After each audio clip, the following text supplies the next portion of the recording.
नमस्ते एवरीवन। आज हमारे लेक्चर में हम लोग इनकम फ्रॉम हाउस प्रॉपर्टी पढ़ेंगे। हमने प्रीवियस लेक्चर में डायरेक्ट टैक्स का इंट्रोडक्शन देखा, समझने का कोशिश भी किया। मैंने आपको 5 हेड्स ऑफ इनकम पढ़ाया नहीं, सिर्फ समझाया कि भाई ऐसा 5 हेड्स ऑफ इनकम होता, like income from house property, income from salary, income from business and profession, income from capital gain and income from other sources.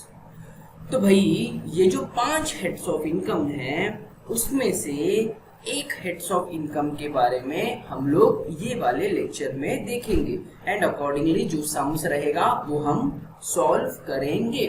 मैंने पहले लेक्चर में कहा था, क्या कहा था कि भाई लेक्चर सुनने के पहले इंसान बनो। मतलब क्या इंसान नहीं, स्टूडेंट बनो। मतलब क्या, बुक, पेन, कैलकुलेटर, इन चीजों को अपने पास अगर आप रखते हो तो आपको भी खुशी होगी और भाई मुझे भी खुशी होगी during the lecture. And the important part, lecture को लेक्चर की तरह सुनो। कुछ लोग ऐसा बेड पे उल्टा सीधा होके सुनेंगे तो मजा नहीं आएगा, फील नहीं आएगा लेक्चर का, फिर तो भाई इंटरेस्ट नहीं रह जाएगा। तो अच्छे से बैठ के लेक्चर सुनना, समझने की कोशिश करना, क्योंकि ये सब्जेक्ट आपको पैसा बचाने में और पैसा कमाने में दोनों में हेल्प करेगा, दोनों में आपका नॉलेज बढ़ाएगा। समझ रहा है आपको? Getting it not? चलो, तो आज के शुभ मुहूर्त में हमारा पहला लेसन चालू करेंगे जिसका नाम है इनकम फ्रॉम हाउस प्रॉपर्टी। क्या नाम है? Income from house property. Okay, तो देखो टेक्स्ट बुक के हिसाब से ये आपका फर्स्ट लेसन नहीं है, मैं आपको बता दूं, ये हमारे हिसाब से फर्स्ट लेसन है। टेक्स्ट बुक के हिसाब से कुछ दूसरा लेसन से आपको इनिशियली, वो भी हम बाद में कवर करेंगे। पहले इजी पढ़ लेते हैं। क्यों? अगर पहले इजी वाला पढ़ लोगे तो कॉन्फिडेंस आएगा सब्जेक्ट में, और वो कॉन्फिडेंस ऑटोमेटिकली टैक्सेशन में आपको, टैक्सेशन के एग्जाम में आपको काम आएगा। तो ये जो लेसन है ना गाइस, बहुत ही सिंपल है। मेरे लिए तो बहुत ही सिंपल है और आपके लिए भी ये बहुत ही सिंपल रहेगा। क्यों? क्योंकि सर इसमें एक फॉर्मेट है, मतलब ऑलमोस्ट अगर आप वो फॉर्मेट याद कर लेते हो, याद हो जाता है ऑलमोस्ट, बड़ा फॉर्मेट तो है नहीं, तो आपका एकदम काम इजी हो जाएगा, सिंपल हो जाएगा। Getting it not? तो बात की बात है, वो तो सब सॉल्व करते टाइम हम फॉर्मेट वगैरह देखेंगे, लेट इट बी। पहले हम ये समझते हैं कि what do you mean bye income from house property. बराबर है ना? हाउस प्रॉपर्टी का मतलब, इनकम फ्रॉम हाउस प्रॉपर्टी का मतलब क्या होता है? देखो, अगर हमने या असेसी ने, दिमाग में घंटी बजी होगी, असेसी का मतलब जिसका इनकम आप कैलकुलेट करते हो, हमने या असेसी ने अगर कोई इनकम अपने प्रॉपर्टी को भाड़े पे देके कमाया है तो उस इनकम को हम कहते हैं इनकम फ्रॉम हाउस प्रॉपर्टी। बराबर है ना? लाइक एक छोटा सा एग्जाम्पल देता हूं, आपको समझने की कोशिश करना है, समझेगा जरूर। चलो, मैं एक अपने होनार स्टूडेंट का एग्जाम्पल ले लेता हूं, आपको शायद मजा आएगा। हमारे पास एक स्टूडेंट है जिसका नाम है रोशनी कदम। ओके, रोशनी कदम की शक्ल पे बड़ा सा स्माइल आया रहेगा, बट दैट्स फाइन। समझो, रोशनी कदम के पास टोटल थाने इलाके में 4 घर है। कितना घर है? 4 घर। ये देखो वो 4 घर, 1 2 3 4। किसके पास? रोशनी के पास 4 घर है। House number 1 2 3 4। अमीर लड़की है। क्या है? अमीर लड़की है। रोशनी कदम ने डिसाइड किया क्या कि पहले वाले घर में वो खुद रहेगी, सेल्फ, और बाकी का जो भी घर है, हाउस नंबर 2 3 4, इसको वो भाड़े पे दी गई। तो जो इनकम हाउस नंबर 2, 3, 4 कमा रहा है, भाड़ा कमा रहा है ना, उसी इनकम को हम कहते हैं इनकम फ्रॉम हाउस प्रॉपर्टी।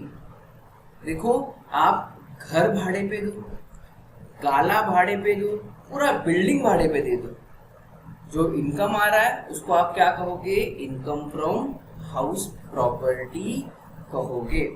एक बात मैं आपको और समझाने की कोशिश करता हूँ, जिस घर में रोशनी खुद रहती है उस घर को हम कहते हैं सेल्फ ऑक्यूपाइड प्रॉपर्टी, और जिस घर को रोशनी ने भाड़े पे दिया, रेंट पे दिया, उसको हम कहेंगे लेट आउट प्रॉपर्टी। तो प्रॉपर्टी दो टाइप का हो गया, either it is self occupied और it is let out. Self occupied का मतलब जिसमें असेसी या ओनर खुद रहता है, जैसे यहाँ पे रोशनी ओनर है तो रोशनी खुद रहती है। और लेट आउट प्रॉपर्टी का मतलब जहां पे उसने अपने प्रॉपर्टी को भाड़े पे दिया हो। कळतंय काय ओ मंडळी? हाथ तरी बोला चला। तो मुझे एक बात बताओ, आप लोगों का बहुत ही तेज दिमाग है मुझे पता है, क्या हाउस नंबर 1 से रोशनी कुछ इनकम कमा पाएगी क्या? क्या हाउस नंबर 1 से रोशनी कुछ इनकम कमा पाएगी क्या? Answer is no. क्यों नो? सर, जिस घर में वो खुद रह रही है वो घर से इनकम कैसे आएगा? अपने घर वालों से थोड़ी ना भाड़ा लेगी वो। तो सेल्फ ऑक्यूपाइड प्रॉपर्टी से इनकम जनरेट नहीं होता, ये कहना चाहता हूं मैं। तो लेट आउट प्रॉपर्टी से तो होता है ना जनरेट इनकम। क्यों? क्योंकि इससे भाड़ा आता है, बराबर है। मतलब हम इनकम एक्चुअल में किसका कैलकुलेट कर रहे हैं? लेट आउट प्रॉपर्टी का। इसको अच्छे से अपने भेजे में फिट करो। सेल्फ ऑक्यूपाइड प्रॉपर्टी का मतलब जिसमें ओनर या असेसी खुद रहता है। लेट आउट प्रॉपर्टी का मतलब जिस प्रॉपर्टी को भाड़े पे दिया गया। लेट आउट का मतलब ही होता है भाड़े पे देना। कळतंय काय? ये इनकम फ्रॉम हाउस प्रॉपर्टी का सिंपल सा मतलब मैंने आपको बता दिया। Getting a note? हेलो, जाग रहे हो? ठीक है, चलो अभी थोड़ा सा मैंने आपके लिए थियरी टाइप किया है बहुत मेहनत करके। वो थियरी का नोट्स मैं आपको जरूर शेयर करूंगा। इवन आपके यही वाले लेक्चर के डिस्क्रिप्शन में भी आपको वो नोट्स मिल जाएगा।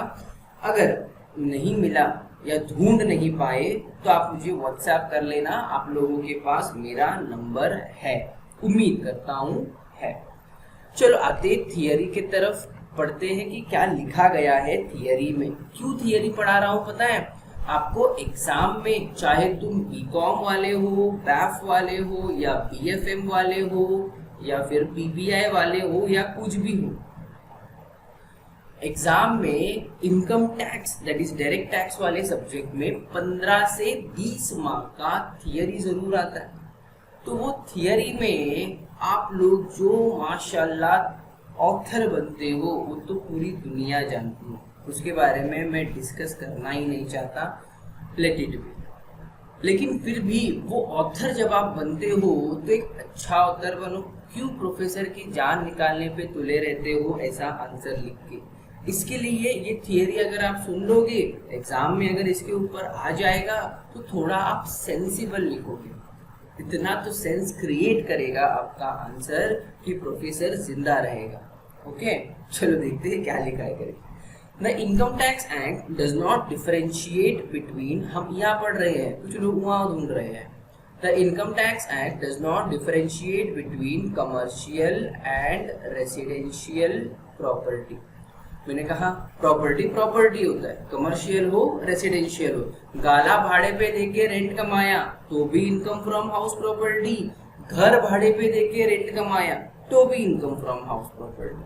All types of properties are taxed under the head income from house property in the income tax return. अभी मैंने डिस्कस किया। Hello, And an owner for the purpose of income tax is its legal owner, someone who can exercise the right of the owner in his own right and not on someone else behalf. मतलब क्या है, किसके नाम पे income होगा? Property के owner के नाम पे। जैसे हमारे प्रीवियस एग्जाम्पल में प्रॉपर्टी की ओनर रोशनी कदम थी, तो टैक्स किसको भरना पड़ेगा? रोशनी कदम को। वो ये थोड़ी बोलेगी अरे माँ जी बेस्ट फ्रेंड सोनल अनिरुचिता, तो एक एक घर का इनकम उनके नाम पे दिखा दो, मेरे को नहीं टैक्स भरने आएगा। ऐसा वो नहीं बोल सकती। क्यों नहीं बोल सकती? क्योंकि उस प्रॉपर्टी की लीगल ओनर रोशनी कदम है। फिल्टर का है? हाँ तो बोलो। अरे हाँ तो बोलो। चल उम्मीद करता हूँ हाँ बोला रहेगा। Next paragraph, only legal owner of the property is charge to tax under the head income from house property. अभी डिस्कस किया। Income from subletting of house property is taxed under the head income from other sources. ये subletting थोड़ा नया concept है मंडली, ऐकून घ्या अच्छे से। What do you mean by subletting? हमारे जो कुछ इंग्लिश के लेजेंड्स इस लेक्चर को जो सुन रहे हैं, उन्होंने सबलेटिंग को अपने मन ही मन में कुछ नया मतलब दे दिया रहेगा। I am 100% sure on them कि उन्होंने एक नया नाम जरूर, एक नया मीनिंग जरूर निकाला रहेगा सबलेटिंग का। मैं किसके बारे में बात कर रहा हूँ कुछ लोगों को पता चल गया रहेगा। देखो, सब लेटिंग हिंदी वाला सब नहीं, हिंदी वाला सब नहीं, ये इंग्लिश वाला सब है। बराबर है, बराबर है। What does it mean? एक अच्छा सा एग्जांपल समझने की कोशिश करो। चलो, ये गाला राइट एजुकेशन एकेडमी जहाँ पे चलता है, आप लोगों ने देखा है। इस गाले को मैंने किसी पर्सन से भाड़े पे लिया, उसका नाम हिम्मत वाला है। नाम सच्ची का हिम्मत वाला ही है, मैं ये सोच के नहीं बता रहा हूँ। तो मैंने हिम्मत वाले से ये वाला गाला भाड़े पे लिया, जिसके बदले में मैं हिम्मत वाले को क्या पे करूँगा? रेंट पे करूँगा। सही बात है कि नहीं? वो रेंट इनकम हुआ किसके लिए? मेरे लिए नहीं, हिम्मत वाला के लिए, क्योंकि उसको भाड़ा मिल रहा है ना। तो वो भाड़े को आप क्या कहोगे? Income from house property. क्यों? क्योंकि वो हिम्मत वाला ये गाले का ओनर था और उसने इसका रेंट वसूला, तो उसके लिए वो हो गया इनकम फ्रॉम हाउस प्रॉपर्टी। ये एक अलग पिक्चर है, ये एक अलग एग्जांपल है जो टोटली डिफरेंट है। तो हुआ क्या?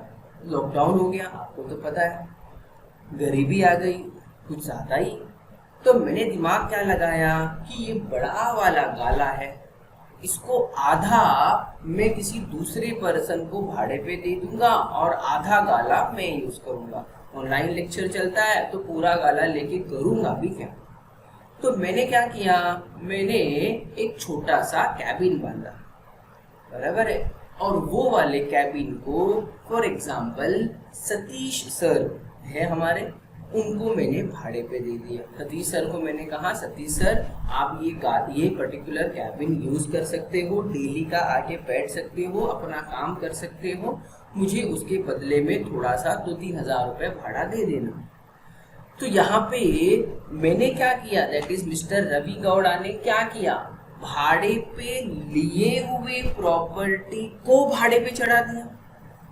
भाड़े पे लिए हुए प्रॉपर्टी को भाड़े पे चढ़ाना, इसी को कहते हैं सब लेटिंग। मतलब क्या, भाड़े पे लिए हुए प्रॉपर्टी को जब आप फिर से भाड़े पे देते हो उसको सब लेटिंग कहते हो। जैसे ये वाला गाला मैंने हिम्मत वाला से लिया था भाड़े पे, और मैंने इस गाले के सर्टन पोर्शन को किसको दे दिया भाड़े पे? सतीश सर को। क्या मैं इस गाले का ओनर हूँ क्या? नहीं, बट फिर भी दिया। मुझे कुछ इनकम मिला ये वाले गाले से, रेंट मिला, मुझे भी 2-3 हज़ार रुपए का रेंट मुझे सतीश सर ने दिया। तो क्या वो रेंट मेरे लिए इनकम फ्रॉम हाउस प्रॉपर्टी है क्या? आंसर इज नो, वो रेंट मेरे लिए इनकम फ्रॉम हाउस प्रॉपर्टी नहीं है। रीजन, मैं इस गाले का ओनर नहीं हूँ। तो वो इनकम मेरे लिए क्या रहेगा, वो इनकम मेरे लिए रहेगा income from other sources. Okay, अच्छे से याद रखना, फिल इन द ब्लैंक्स में ये यूजुअली बहुत बार पूछा गया है, इवन ट्रू एंड फॉल्स में भी पूछा गया है। Income from sub letting of house property is taxed under dash, your answer must be income from other sources. कुछ लोग एग्जाम हॉल में होते हैं ना, अरे मुझे तो मेरा फिल इन द ब्लैंक्स या ऑब्जेक्टिव ट्रू एंड फॉल्स, मेरा एक बेस्ट फ्रेंड वो कोने में बैठता है वो बता देगा। इस गलत उम्मीद में मत जाना, कभी कभी पोपट होने में टाइम नहीं लगता। तो आप अपना ऑब्जेक्टिव खुद प्रिपेयर करना। एक ऑब्जेक्टिव मैंने आपको बता दिया, क्या बता दिया कि देखो income from subletting of house property is taxed under income from other sources. Full stop, आगे बढ़े। Legal owner includes deemed owner as well. यहाँ पे देखो क्या बोला है, legal owner includes deemed owner. What do you mean by deemed owner? Deemed का मतलब होता है एज्यूम्ड, डीम्ड का मतलब होता है एज्यूम्ड। सर एज्यूम्ड ओनर का मतलब, एज्यूम किसी ओनर को आप एज्यूम कर सकते हो क्या? कर सकते हो, क्यों नहीं कर सकते हो? लाइक एक छोटा सा एग्जांपल मैं आपको देता हूँ, समझने की कोशिश करना, मजा आएगा आपको। मैंने फॉर एग्जाम्पल कल के दिन पे, कल मतलब एक साल बाद शादी कर ली, फाइनली शुभ मुहूर्त आ गया और मेरा शादी हो गया XYZ से। XYZ ABC हमारा कॉमन एग्जाम्पल है। किससे शादी हुआ? XYZ। तो अब वो XYZ क्या बन गई? मिसेस रवि। मिसेस रवि अच्छा लगता है ना, मुझे भी अच्छा लगता है। तो क्या बन गई? मिसेस रवि। तो मिसेस रवि आई मेरे घर, सॉरी हाँ मिसेस रवि आई मेरे घर, अच्छी बात है।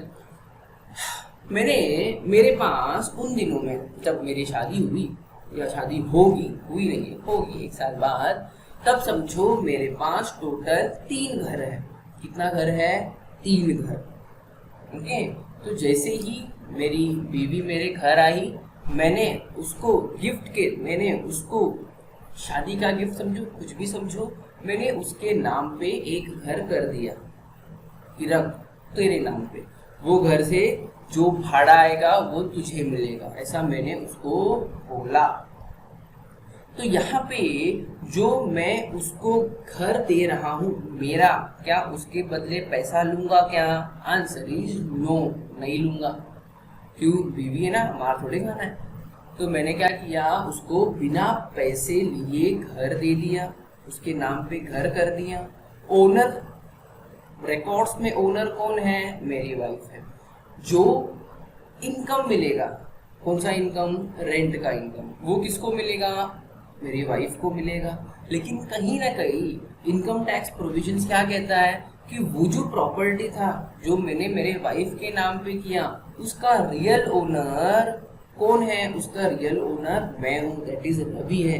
क्यों रवि है? क्योंकि Ravi is a assumed owner. क्यों एज्यूम्ड ओनर? क्योंकि पैसा थोड़ी लिया है प्रॉपर्टी ट्रांसफर का, इसके लिए यहाँ पे एज्यूम्ड ओनर कौन? मैं। तो वो जो रेंट मिलेगा ना, भले ही मेरी वाइफ के नाम पे मिलेगा, लेकिन वो कहीं ना कहीं टैक्स किसको भरना है? उसका मुझे भरना है, because I am a assumed owner. तो समटाइम ऐसा होता है, कुछ लोग टैक्स की बचत करने के लिए एक आधा प्रॉपर्टी अपने वाइफ के नाम या अपने बच्चे के नाम, डॉटर के नाम कर देते, ताकि उनका टैक्स सेव हो सके, ताकि उनका इनकम कम दिखे। तो गवर्नमेंट ने ऐसे लोगों को पकड़ने के लिए एक कॉन्सेप्ट बनाया कि अगर तुमने पैसा लिए बिना एडिक्वेट कंसीडरेशन के कोई प्रॉपर्टी ट्रांसफर किया है, तो इन दैट केस आपको डीम्ड ओनर माना जाएगा और टैक्स आप ही को भरना है, उनको नहीं जिनके नाम पे आपने प्रॉपर्टी ट्रांसफर किया था। ओके, एग्जाम्पल देखो, if property is transferred to spouse without adequate consideration. Spouse का मतलब होता है हस्बैंड या वाइफ। हस्बैंड के लिए वाइफ स्पाउस है, वाइफ के लिए हस्बैंड स्पाउस है। ओके, और to a minor child, minor child मतलब जिसका एज 18 साल से कम है, लॉ हमने आपको पढ़ाया था। Then transfer will be deemed owner of the property, जो मैंने आपको एग्जांपल दिया प्रे कर लेना। ओके, डाउट आए तो फोन कर लेना बिंदास। शर्मा ने कहा नहीं। आगे देखो थर्ड पैराग्राफ पढ़ते हैं। प्रॉपर्टी में भी आइदर लेट आउट और सेल्फ ऑक्यूपाइड प्रॉपर्टी। मैंने अभी वो रोशनी वाले एग्जांपल में आपको बताया, सेल्फ ऑक्यूपाइड प्रॉपर्टी का मतलब जिसमें ओनर खुद रहता है, लेट आउट का मतलब जिसमें उसको भाड़े पे दिए।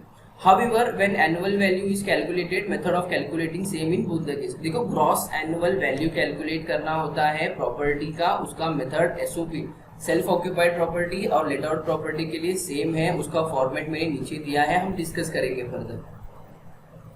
However, method of calculating a taxable income is different in case of self-occupied and house property। Discuss किया हमने, सेल्फ ऑक्यूपाइड के लिए अलग मेथड होता है, हाउस प्रॉपर्टी के लिए अलग मेथड, सॉरी सेल्फ ऑक्यूपाइड के लिए अलग मेथड होता है और लेट आउट के लिए अलग मेथड होता है। क्या चीज का अलग मेथड होता है? इनकम कैलकुलेट करने का मेथड अलग होता है। सिंपल है, गेटिंग अराउंड। चलो उसके बाद देखते हैं नीचे। When a property is used for the purpose of business or profession for carrying out freelancing work, it is taxed under the head income from business and profession। What does it mean? देखो कुछ लोग के पास गाला है तो वो लोग क्या करते हैं, वो गाले को भाड़े पे नहीं देते, वहां पे खुद का ही छोटा सा बिजनेस शुरू कर देते हैं। That may be any business. तो वो बिजनेस से जो इनकम आ रहा है, वो गाले में जो आप बिजनेस कर रहे हो और उस बिजनेस से जो आपको इनकम आ रहा है, उस इनकम को आप कहोगे income from business and profession. आप उसको क्या कहोगे? Income from business and profession. आप उसको ये नहीं कहोगे कि वो इनकम फ्रॉम हाउस प्रॉपर्टी है। वहां पे आपको रेंट नहीं मिला ना, कॉमन सेंस है। वहां पे आपने बिजनेस किया तो बिजनेस का इनकम कमाया, तो वो इस इनकम को क्या कहोगे? Income from business and profession. Keep it very simple. बरोबर है, कॉमन सेंस है, बट फिर भी देना पड़ता है ये सब बात पे लिख के, क्योंकि बहुत सारे बच्चे कॉमन सेंस भी लैक करते हैं। मैंने बहुत सारे बच्चे कहा, आप नहीं हो, आप सेंसिबल हो काफी। Expense on its repair and maintenance are allowed as business expenditure. वही बात है और कुछ नहीं। Okay, अब हम लोग सीखेंगे computation of gross annual value. ये जो मैं आपको ग्रॉस एनुअल वैल्यू सिखाने वाला हूँ गाइस, ये आपके आंसर के वर्किंग नोट में आएगा। ओके, ये आपके आंसर के मेन फॉर्मेट में इसको हम नहीं बिठाएंगे, हम इसका कैलकुलेशन करेंगे वर्किंग नोट में।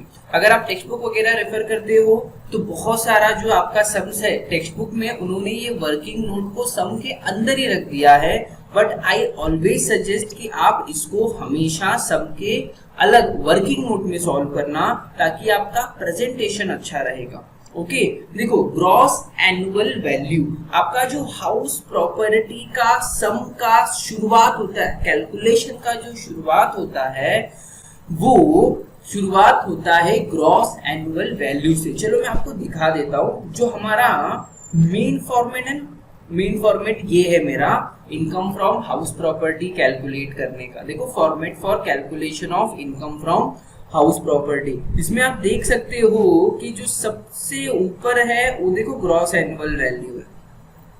मतलब आपका जो आंसर शुरू होता है वो शुरू ही ग्रॉस एनुअल वैल्यू से होगा।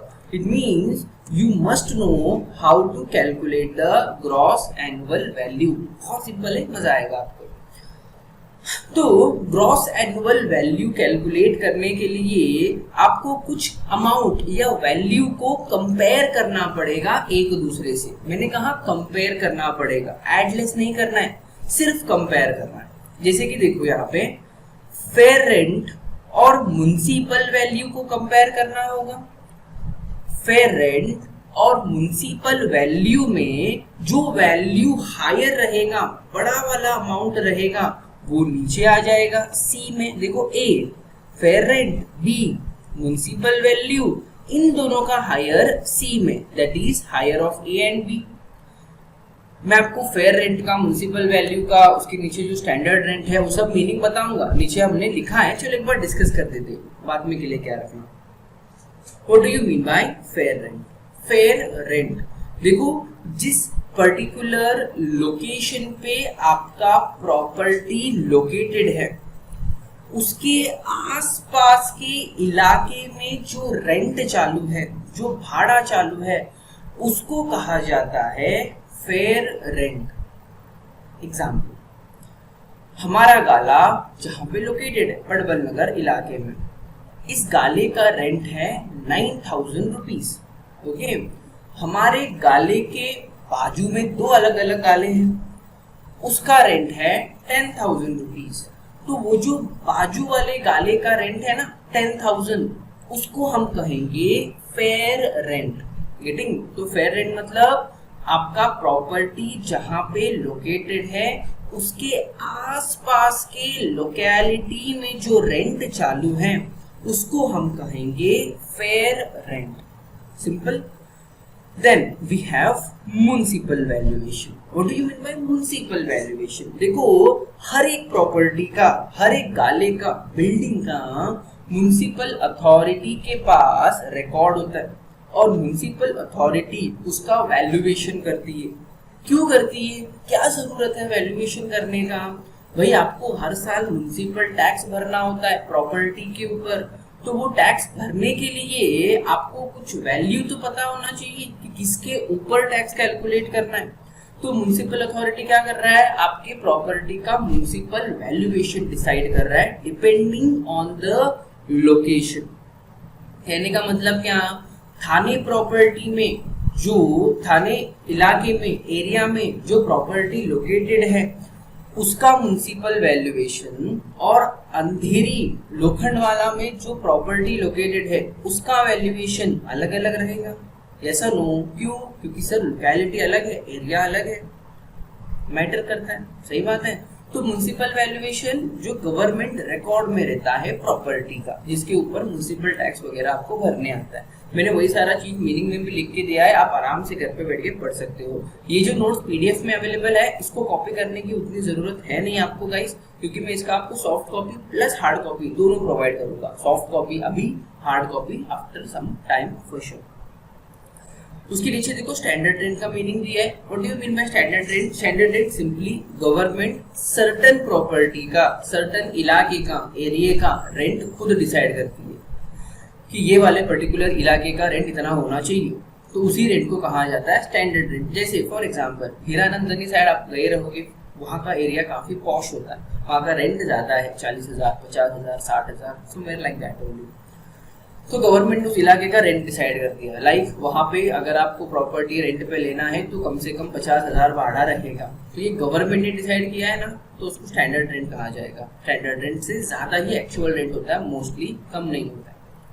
Then we have actual rent. Actual rent देखो, फेयर रेंट हो सकता है, म्युनिसिपल वैल्यू हो सकता है, या स्टैंडर्ड रेंट हो सकता है। ये सब तो बुकिश वैल्यू है।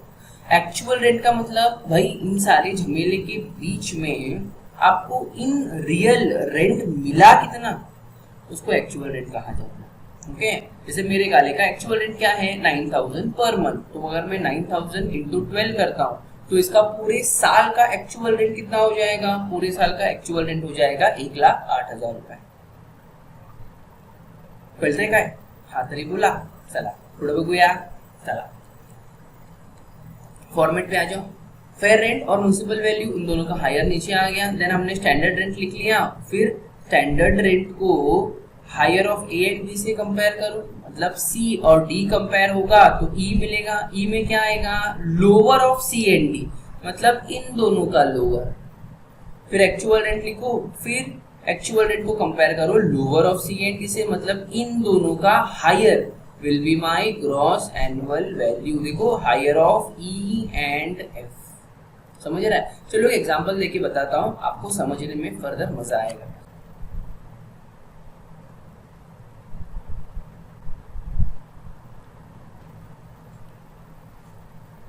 चलो एक एग्जांपल हम लोग लिखते हैं। लाइक आपको एग्जांपल या आपको क्वेश्चन में fair rent, municipal value, standard rent हमेशा दिया जाएगा, आपको ढूंढने की जरूरत नहीं रहेगी। क्या है एक बार लिख लेते हैं। चलो फॉर एग्जांपल आपको क्वेश्चन में बोला गया है कि फेयर रेंट 2 लाख रुपए, बराबर है। म्युनिसिपल वैल्यू शॉर्ट फॉर्म लिखा है म्युनिसिपल वैल्यू का, दिल पे मत लेना। म्युनिसिपल वैल्यू 2 लाख 10,000 रुपए। स्टैंडर्ड रेंट, शॉर्ट फॉर्म लिख रहा हूँ गाइस, एग्जाम्पल है। स्टैंडर्ड रेंट फॉर एग्जाम्पल दिया गया है 2,20,000 रुपए और मेरा एक्चुअल रेंट उन्होंने दिया है 2,40,000 रुपए। आपको कैलकुलेट करना है ग्रॉस एनुअल वैल्यू। तो हम लोग कैलकुलेट कैसे करेंगे? अपना फॉर्मेट पहले लिखना पड़ेगा अपने को। ए, सबसे ऊपर आता है फेयर रेंट, सबसे ऊपर आता है फेयर रेंट। फेयर रेंट के बाद वी हैव म्युनिसिपल वैल्यूएशन,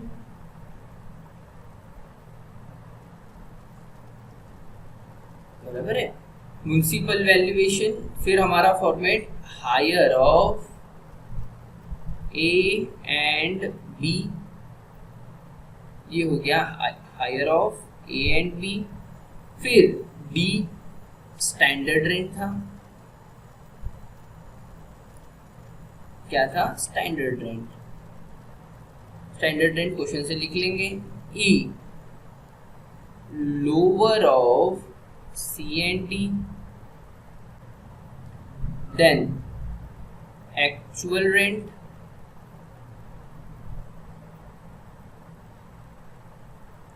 में आंसर मिल गया gross annual value. Gross annual value कैसे कंपेयर करोगे?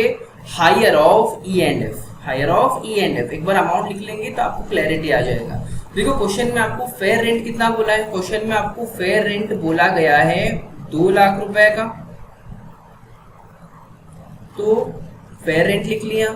म्युनिसिपल वैल्यूएशन बोला गया है 2,10,000 रुपए का। Higher of A and B, इन दोनों में से हायर क्या है मेरा?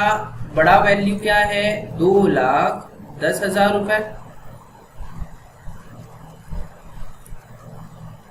2,10,000 रुपए। स्टैंडर्ड रेंट कितना बोला गया है? स्टैंडर्ड रेंट दिया है 2,20,000 का, तो स्टैंडर्ड रेंट कितना बोला है? 2,20,000। चलो लिख लो 2,20,000 rupees. Lower of C and D, अब इन दोनों में से लोअर कौन सा है? छोटा अमाउंट कौन सा है? Lower of C and D is 2,10,000 rupees, 2,10,000। Actual rent कितना बोला गया है? एक्चुअल रेंट आप देख सकते हो ऊपर 2,40,000 हमने लिखा है, तो एक्चुअल रेंट 2,40,000। अब मुझे बताओ इन दोनों में से हायर वैल्यू कौन सा है? इन दोनों का हायर है 2,40,000 रुपीज, तो मेरा gross annual will be 2,40,000। Simple, that's it. मैंने कहा ना सिर्फ कंपैरिजन है, प्लस माइनस नहीं करने का।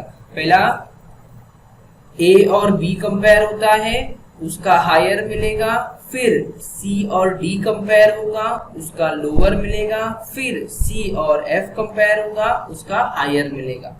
मतलब पहले हायर, लोअर, फिर अगेन हायर।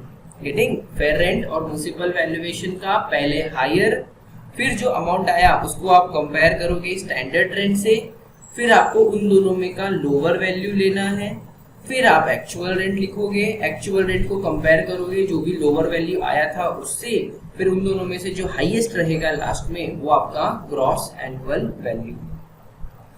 सिंपल है। ये एग्जांपल आप मिलता है तो आपके पर्टिकुलर नोटबुक में कॉपी डाउन कर सकते हो। थोड़ा मेरा हैंडराइटिंग बुरा है you guys, but I will try to improvise in a coming days. आगे बढ़े, चलो।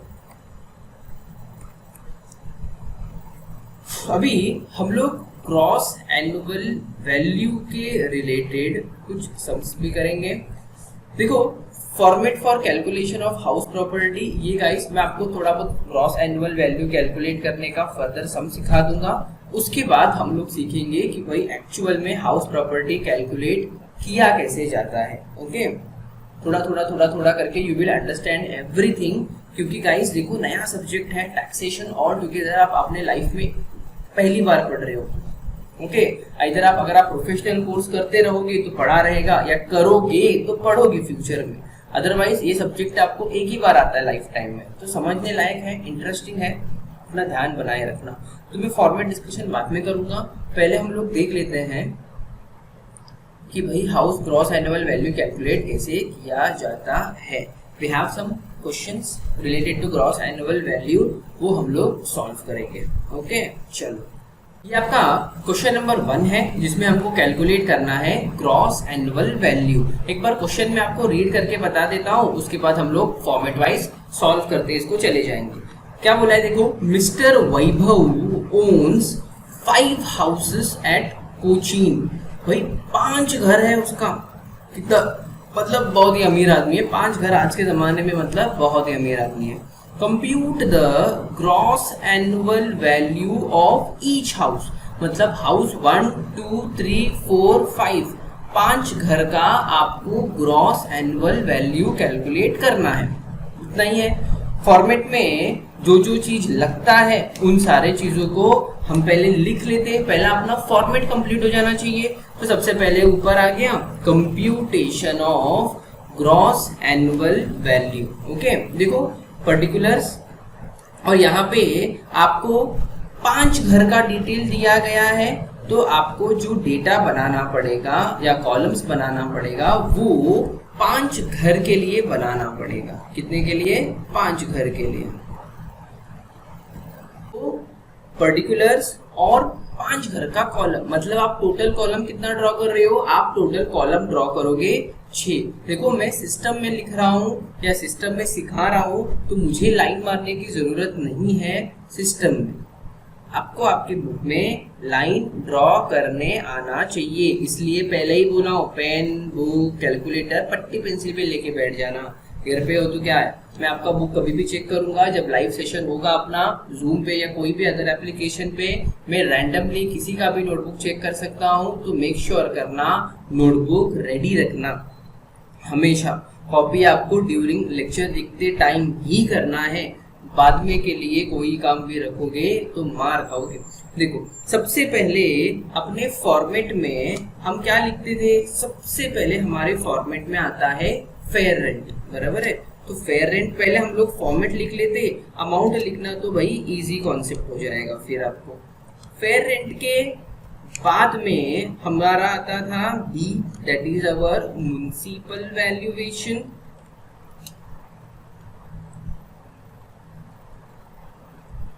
देन सी, क्या है C? Higher of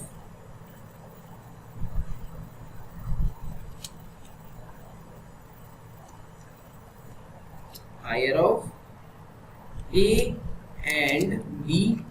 Then we have D. D में आप लिखते हो स्टैंडर्ड रेंट। आपने आई होप वो फॉर्मेट जरूर कॉपी कर लेना PDF से प्लीज। Standard rent. देन हम लोग क्या लिखते हैं? E. E में आएगा आपका lower of C and D. Then we have F. F में आता है एक्चुअल रेंट। फिर we have last G. G से gross annual value.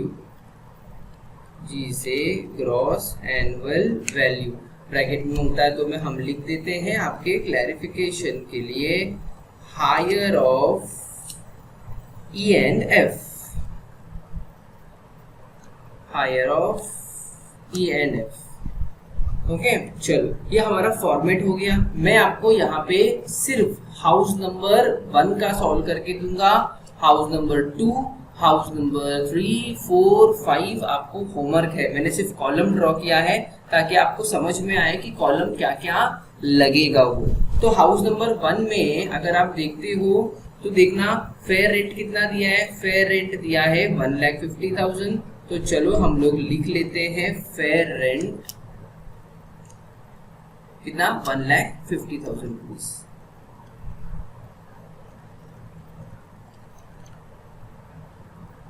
Then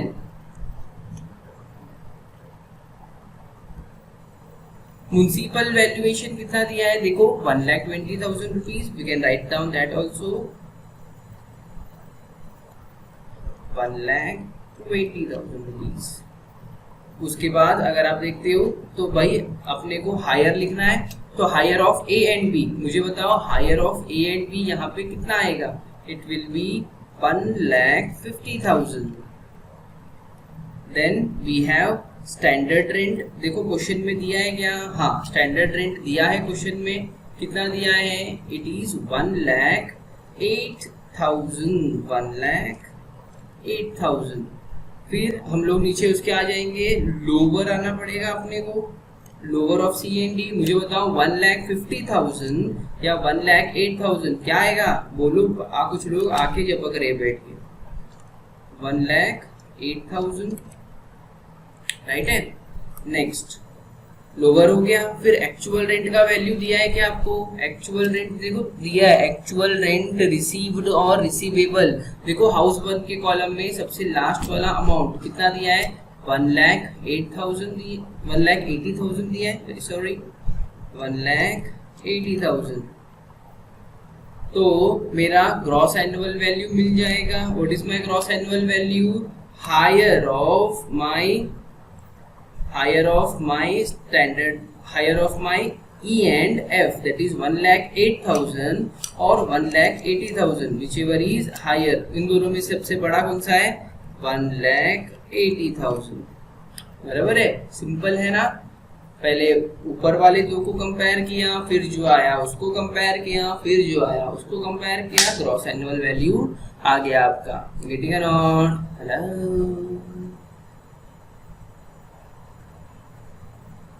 simple. आप इसको कॉपी कर सकते हो, अभी लेक्चर को यहाँ पे एक बार पॉज कर लेना और कॉपी जरूर करना। देखो हाउस नंबर 2 कैसे करना है मैं आपको बता देता हूँ, होमवर्क है तो क्या हो गया, एक्सप्लेन तो करना मेरा काम है आपको।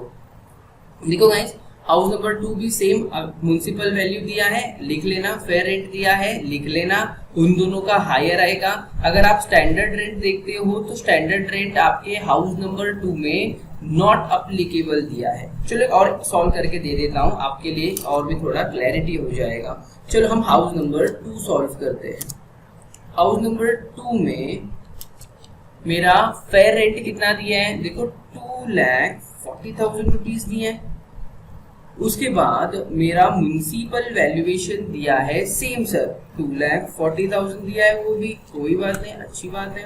अब उन दोनों का हायर कितना आएगा, दोनों 2,40,000 है तो सेम अमाउंट कंटिन्यू होगा, that is 2,40,000 rupees. Standard rent कितना दिया है, अगर आप स्टैंडर्ड रेंट देख रहे हो तो NA दिया है, NA stand for not applicable, तो नॉट अप्लीकेबल है तो हम क्या कर सकते हैं, lower of C and D, lower of C and D 2,40,000 को आप NA से कंपेयर कर रहे हो, NA मतलब अमाउंट ही नहीं है, मतलब जो आपका 2,40,000 है वो कंटिन्यू हो जाएगा।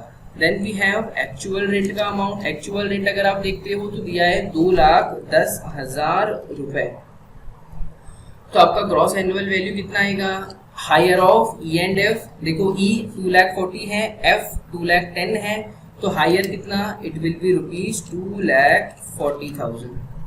गेटिंग सिंपल है। House number 3, house number 4, house number 5 same तरीके में आगे अमाउंट ऐड करके आपको सम सॉल्व करना है, खुद से प्रैक्टिस करोगे लिखोगे तो आपको ज्यादा समझ में आएगा।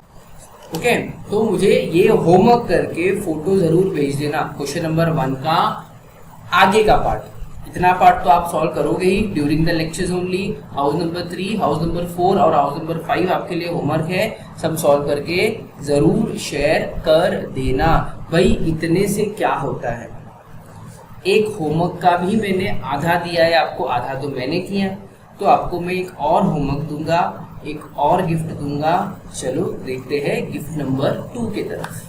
चलो क्वेश्चन नंबर 2 गाइस, मैं आपको मार्किंग करवा के दूंगा, डिस्कस करके दूंगा। आपको ये भी होमवर्क करना है इसके साथ में, क्योंकि इसमें भी आपको ग्रॉस एनुअल वैल्यू कैलकुलेट करने के लिए ही बोला गया है, बस थोड़ा सा माइनर सा फर्क है हाउस नंबर 1 और हाउस नंबर 2 के अंडरस्टैंडिंग में, कैलकुलेशन में क्या है वो देखते हो। मिस्टर घरवाला, देखो नाम ही घरवाला है, owns 4 houses, 4 घर है, घर वाले के पास 4 घर है, अमीर आदमी है भाई। लेट टू डिफरेंट टेनांट्स, लेट का मतलब होता है भाड़े पे देना, डिफरेंट टेनांट्स, टेनांट्स का मतलब होता है भाड़ोत्री, मतलब उसने अपने 4 घर को अलग अलग भाड़ोत्री को भाड़े पे दिया है, टेनांट्स का मतलब भाड़ोत्री।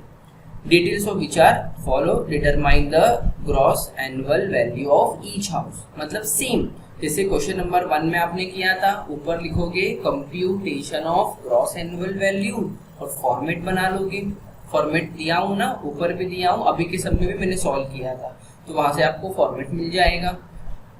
चलो पढ़ते, म्युनिसिपल वैल्यूएशन फॉर्मेट में आ जाएगा आपके, हाउस नंबर 1 2 3 4 चारों का ऐसे ही सेम लिख लेना।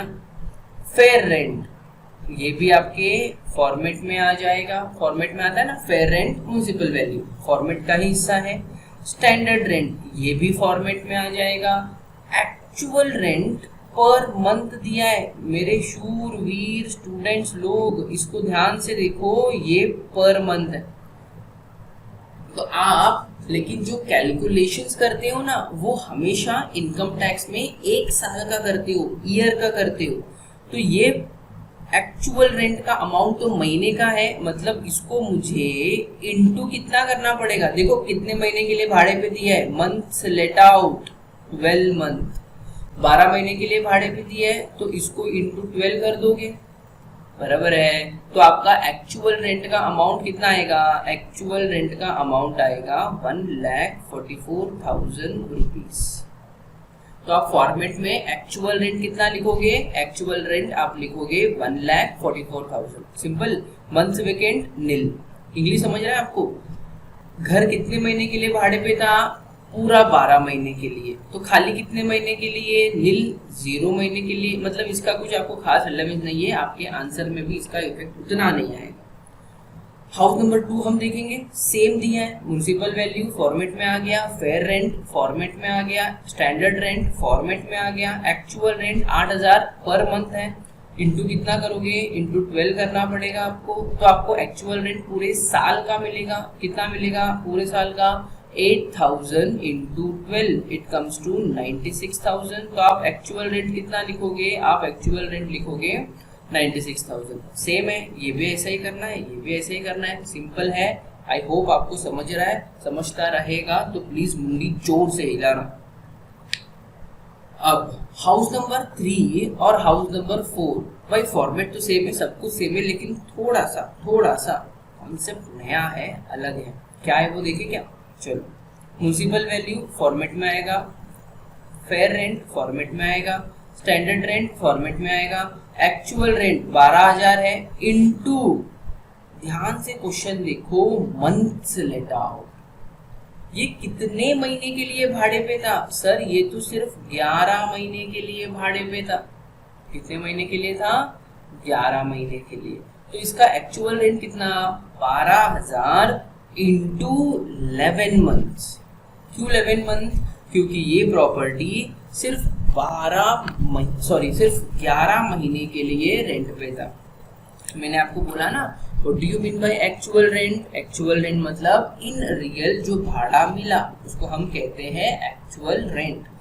तो उसको प्रॉपर्टी कितने महीने के लिए भाड़े पे था, क्वेश्चन में बोला है 11 महीने के लिए। अगर प्रॉपर्टी 11 महीने के लिए भाड़े पे है तो उसको रेंट कितने महीने का मिलेगा, 11 महीने का।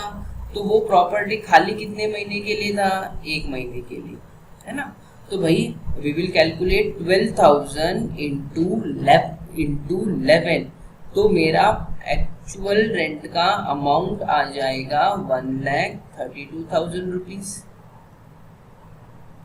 एक्चुअल रेंट कितना लिखोगे, 1,32,000 रुपीज। यहाँ पर गाइस एक एडजस्टमेंट है, यहाँ पर एक एडजस्टमेंट है जिसको नोट के तौर पे आपको लिखना पड़ सकता है। क्या है वो एडजस्टमेंट, देखें, देखो ऊपर हमने जो भी क्वेश्चन देखा, क्वेश्चन नंबर 1 वैभव वाला, वहां पे प्रॉपर्टी पूरा 12 महीने के लिए लेट आउट था, भाड़े पे था। Even in question number 2 also property number 1 और प्रॉपर्टी नंबर 2 ये दोनों भी 12-12 महीने के लिए भाड़े पे था, मतलब पूरे साल के लिए।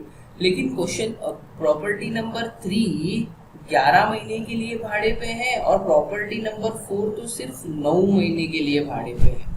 तो वैसे केस में आपको एक कॉन्सेप्ट दिमाग में रखना है। वो कॉन्सेप्ट क्या है, अच्छे से सुनो। अगर आपका प्रॉपर्टी पूरे 12 महीने के लिए भाड़े पे नहीं है, लेट आउट नहीं है, तो हम लोग क्या करते हैं, तो हम लोग जितना भी एक्चुअल रेंट का अमाउंट है उसी को ग्रॉस एनुअल वैल्यू में लिख लेंगे। मतलब हाउस नंबर 3 और हाउस नंबर 4 के केस में एक्चुअल रेंट का अमाउंट ही आपका ग्रॉस एनुअल वैल्यू बनेगा। वहां पर आपको कंपैरिजन नहीं करना है। कौन सा कंपैरिजन बोल रहा हूं मैं, ये देखो, हमने प्रीवियस सम में ग्रॉस एनुअल वैल्यू कैसे निकाला, lower of C and D और एक्चुअल रेंट को जब हमने कंपेयर किया तो ग्रॉस एनुअल वैल्यू आया। देखो इन दोनों का मैंने हायर लिखा है यहाँ पे, है ना, इन दोनों का हायर 1,08,000 और 1,80,000 का हायर आया था। लेकिन ये वाले पार्ट में, दैट इज तीसरे नंबर के घर में और चौथे नंबर के घर में क्या होगा, कंपैरिजन नहीं होगा। जो आपका एक्चुअल रेंट का अमाउंट है वही आपका क्या बन जाएगा, ग्रॉस एनुअल वैल्यू। यहाँ पे मैं आपको लिख के दे रहा हूँ, हाउस नंबर 3 का आपका जो gross annual value will be कितना, GAV कितना आएगा, 1,32,000। क्यों सर, क्योंकि हाउस नंबर 3 पूरे 12 महीने के लिए भाड़े पे नहीं था, वो सिर्फ 11 महीने के लिए भाड़े पे था। और आई कैन से 12 महीने के लिए कम टाइम के लिए भाड़े पे था। इसलिए ये इनकम टैक्स का एक प्रोविजन है। इन डीप में वो बहुत कुछ कहता है, बट मैं आपको स्टूडेंट लेवल पे समझदारी के लिए सिंपली बता के दे रहा हूँ कि ऐसे पकड़ के चलो। क्या पकड़ के चलना है, क्या समझ के चलना है कि अगर प्रॉपर्टी पूरे 12 महीने के लिए रेंटेड नहीं है तो जो आपका एक्चुअल रेंट का अमाउंट आता है फॉर्मेट में वही आपका ग्रॉस एनुअल वैल्यू बन जाएगा।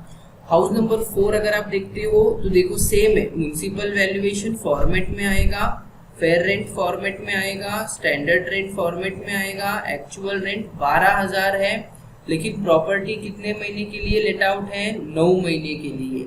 मतलब यहाँ पे आपका एक्चुअल रेंट कितना आएगा, यहाँ पे आपका एक्चुअल रेंट आएगा 1,08,000, 12,000 इंटू 9, 3 महीने के लिए प्रॉपर्टी खाली है। मैंने कहा ना, अगर प्रॉपर्टी 12 महीने से कम टाइम के लिए लेट आउट है, जैसे ये वाले केस में भी 9 महीने के लिए लेट आउट था, तो उसका GAV कितना रहेगा, जो उसका एक्चुअल रेंट है वही उसका GAV है। जैसे जैसे हम फर्दर सम्स करते जाएंगे ना, आपको ये हर एक चीज का अंडरस्टैंडिंग आता जाएगा, ये फिर इजीली आपको फ्लो में समझ में आएगा। फर्स्ट एवर सम्स है तो थोड़ा आप अटक सकते हो, डरो मत। तो यहाँ पे आपने एडजस्टमेंट देखा, मैं रिपीट कर रहा हूँ, हाउस नंबर 3 एंड 4 में एडजस्टमेंट देखा, जहाँ पे आपने क्या सीखा कि अगर घर पूरे 12 महीने के लिए रेंटेड नहीं है तो जो उसका एक्चुअल रेंट है वही उसका ग्रॉस एनुअल वैल्यू बनेगा। ये ग्रॉस एनुअल वैल्यू का शॉर्ट फॉर्म रहेगा। मैं आपके रेफरेंस के लिए चाहे तो यहाँ पे एक नोट लिख के देता हूँ, वो नोट इसके आंसर के नीचे लिख देना, तो आपको एग्जाम्स के टाइम पे भी याद रहेगा। ओके, नोट देखो मैं आपको ऊपर लिख के दे रहा हूँ, कॉपी कर लेना प्लीज।